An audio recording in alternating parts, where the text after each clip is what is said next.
ব্যাপারে মুসলমানদের সবচেয়ে বড় করণীয় কি হবে এটা বুঝেন, সেটা হলো কাফের একটা শব্দ আপনারা শুনেছেন না?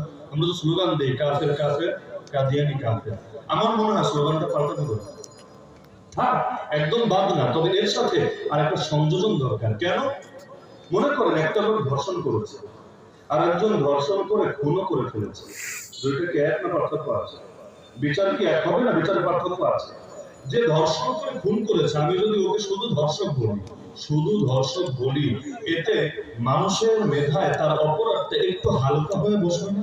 বসবে। তাহলে কাফের যদি বলি, মুসলমান ছাড়া যারা আছে সবাই তো কাফের, নাস্তিকও কাফের, অন্যান্য ধর্মের লোকেরাও কাফের, মুসলমান ছাড়া যারা আছে সবই তো কাফের। আমি যদি বলি কাদিয়ানও কাফের, ওদের অপরাধটা পুরোপুরি চিত্রিত হয় না, কারণ কাফেরের বিধান ওদের বিধানে পার্থক্য আছে। কাফেরের বিধান ওদের বিধানে পার্থক্য আছে। ওদেরকে কি বলে লম্বা আলোচনায় যাব না। যারা পড়ালেখা জানেন, আল্লামা আনোয়ার শাহ কাশ্মীরি রাহমাতুল্লাহ আলাইহি, নাম তো শোনার কথা, আল্লামা আনোয়ার শাহ কাশ্মীরি রাহমাতুল্লাহ আলাইহি, তার একটা জগৎ বিখ্যাত কিতাব আছে ইকফারুল মুলহিদিন, পড়লে বিস্তারিত পেয়ে যাবেন ইনশাআল্লাহ। আমি শুধু মূল পয়েন্টটা বলছি। এই